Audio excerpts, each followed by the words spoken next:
अब माननीय मुख्यमंत्री के काम को ये बताना शुरू कर दिए कि अटल पथ हमने बनवाया है, जेपी पथ हमने बनवाया है, ट्रेंडिंग जोन का मामला हो, स्लम एरिया का रेनोवेशन का मामला हो, ये सारा काम हम लोग करने का काम करेंगे। उसी परिवार के लोगों को एमएलए भी चाहिए, एमएलसी भी चाहिए, गवर्नर भी चाहिए। इससे बड़ा उदाहरण कुछ भी नहीं हो सकता।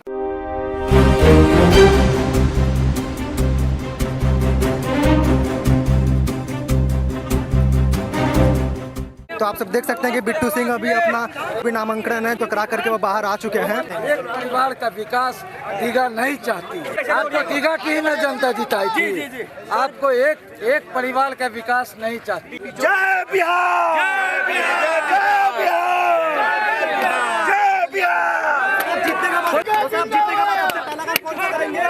बहुत सारा हम लोग का मैनिफेस्टो क्लियर है। हम लोग चाहे 1024 का राजीव नगर नेपाली नगर का मामला हो, ट्रेंडिंग जोन का मामला हो, स्लम एरिया का रेनोवेशन का मामला हो, ये सारा काम हम लोग करने का काम करेंगे। ये वादा है उन लोगों से। तो इसका प्लानिंग आपने पहले से कर रखा होगा। तो आप सब देख सकते हैं कि अभी हमने बिट्टू सिंह जी से बात करने की कोशिश की है और उन्होंने बताया कि उनका बहुत सारा प्लान है अभी जो कि दीघा विधानसभा को लेकर के है और वो अपना पूरा जो भी एक रोड मैप है वो उन्होंने बना रखा है। इम्पोर्टेंट चुनाव, आप देखिए ये लोग बात करते थे परिवारवाद का। आज दीघा में इससे बड़ा उदाहरण नहीं हो सकता है कि एक ही परिवार के लोगों को वार्ड काउंसलर भी चाहिए। और जिस तरह का हाल, आप एक बात जानकारी आपको दे दें कि 2 नंबर वार्ड के इनके परिवार के लोग वार्ड नंबर 2 के काउंसलर थे। वार्ड नंबर 2 को जिस तरह से इन लोगों ने टापू बनाने का काम किया, उसी तरह से पूरे दीघा को बर्बाद करके रख दिया। कोई विकास के नाम पर ठप कर दिया। अब माननीय मुख्यमंत्री के काम को ये बताना शुरू कर दिए कि अटल पथ हमने बनवाया है, जेपी पथ हमने बनवाया है। क्या शर्मनाक विषय है। ये सिर्फ और सिर्फ माननीय मुख्यमंत्री का सोच था और उनका देन था, लेकिन यह व्यक्ति इसी को अपना काम गिनाता है। आप अगर मेन सड़क छोड़ देंगे और जब अंदर जाएंगे तो सड़कों का हाल बुरा हाल है। वेंडिंग जोन नहीं है। आज अगर वेंडिंग जोन नहीं है तो उसका सबसे बड़ा जाम का समस्या का कारण वेंडिंग जोन न होना है। उसी प्रकार स्लम्स बस्तियों का रिनोवेट करने का काम इसने नहीं पहल किया। ये घुड़दौर रोड से पाटलिपुत्र स्टेशन पीडब्ल्यूडी सड़क नहीं बनना। उसी तरह से 1024 राजीव नगर नेपाली नगर स्थायीकरण, उसका ये करना, स्थायी निदान कराना, वो भी नहीं कर सका। और अभी कहा था ये लोग कि 15 अगस्त तक हम लोग इसको फ्री होल्ड करा देंगे। साहब वो भी नहीं करा पाए। फिर किए क्या? तो ये तो आप सवाल उनसे पूछिए। हाल दीघा का बहुत बुरा है। हमको तो लोगों ने कहा कि आप जाकर नॉमिनेशन भरिए और हम लोग चुनाव लड़ने का काम करेंगे।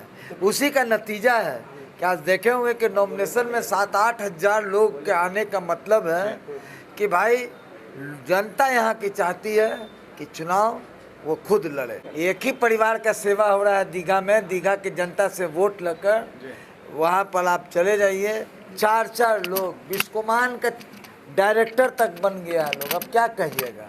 इससे अच्छा उदाहरण परिवारवाद का नहीं हो सकता। एक बात समझ लीजिए, आपका आशीर्वाद दीघा जिंदाबाद के तहत हम लोग लगातार अपना कैंपेन चलाते आए और हम कहते हैं कि हम लोगों का क्या क्या काम है। हम लोग अपने विज़न को स्पष्ट किए हुए हैं। चाहे वो 1024 का मामला हो, राजीव नगर नेपाली नगर का मामला हो, चाहे वेंडिंग जोन का मामला हो, स्वास्थ्य के मामले में हम लोगों का कहना है कि आईजीआईएमएस इतने बड़े पेरिफेरिया में होने के बावजूद ये हम लोगों के पास पैरवी करा के इलाज कराना पड़ता है। तो 50 बेडेड हम लोगों को आरक्षित किया जाए दीघा विधानसभा के वासियों के लिए। साथ ही साथ एक अलग से ओपीडी दीघा विधानसभा के वासियों के लिए दिया जाए। उसी प्रकार स्लम्स पर काम करने का ज़रूरत है। वेंडिंग जोन का ज़रूरत है। वो वेंडिंग जोन इसलिए ज़रूरत है कि अभी आप देखिए माननीय मुख्यमंत्री ने क्या किया कि आप स्वरोजगार के लिए तैयारी कीजिए।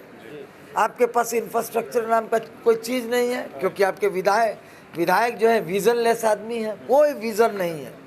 और अगर वेंडिंग जोन रहे तो वो गर्व महसूस करेगा कि हमको सरकार ने एक जगह दिया और हम उस जगह पर वो गर्व महसूस करेगा कि हम एक अपना काम कर रहे हैं। आप चूँकि आप देख लीजिए वो सड़क पर बेचारा बेचता है तो आप उसको कोई भी आके तंग कर देगा, लेकिन एक वेंडिंग जोन के अंदर रहेगा तो एक जाम का समस्या भी नहीं रहेगा, साथ ही साथ वो गर्व महसूस करेगा कि सरकार हम पर भी ध्यान दी है। आप शिक्षा का देख लीजिए ना, आप एक बात समझ जाइए लोग किस कदर परेशान हैं।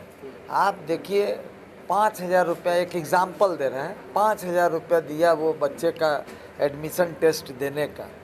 तो होता क्या है जनरली जब आप एडमिशन टेस्ट दे देंगे, अगर हो गया तो वो 5,000 आपके फीस में एडजस्ट हो जाता है, नहीं हुआ तो वो CBSE का नॉर्म से किस पैसे को लौटा देना है। बहुत दुखद घटना यह है कि आज प्राइवेट स्कूल्स का मनमानी चल रहा है। ये एग्जाम्पल के तौर पर दे रहे हैं। हमारा मानना है कि प्राइवेट स्कूल्स के तर्ज पर सरकारी 4 स्कूल खुलना चाहिए। एक 4,000 बच्चे अगर एक स्कूल में कैटर होंगे तो करीब करीब 16,000 बच्चे कैटर होना शुरू हो जाएगा। जब 16,000 बच्चे होंगे तो आप विश्वास कीजिए ये जो मनमानी है प्राइवेट स्कूल का वो ख़त्म हो जाएगा। अगर यही बात मेयर के चुनाव में लोग समझ जाते हैं तो मेयर मेरी पत्नी विनीता बिट्टू सिंह होती। लोगों का सोच था कि 10-12 हज़ार वोट में ये सिमट जाएंगे, 72,000 वोट आया था। और जनता समझती है, जनता मालिक है, जनता समझती है कि ये व्यक्ति के पास अपना 52-54 हज़ार वोट है, थोड़ा मदद करेंगे तो ये व्यक्ति निकल जाएगा। ये व्यक्ति आएगा तो विकास का बात करेगा, विकास छोड़ के कुछ भी नहीं करेगा। आपको बता देते हैं, आप कुछ वार्ड काउंसलर से जाकर मिल लीजिए, आपको पता चलेगा वार्ड काउंसलर का अगर काम को माइनस कर दिया जाए तो माननीय विधायक के द्वारा कोई काम नहीं दिखेगा। देखिए भीड़ वोट नहीं है, आप जिस सवाल को पूछना चाह रहे हैं ना, भीड़ वोट नहीं है, संघर्ष करना पड़ता है। और आप एक बात जान जाइए, हम लोग 6 तारीख तक लगातार संघर्ष करेंगे कि एक एक व्यक्ति को बूथ पर लेकर जाएंगे। और इस बार बूथ परसेंटेज भी अच्छा होगा और एक बजते 14 तारीख को रिजल्ट आउट हो जाएगा दीघा विधानसभा।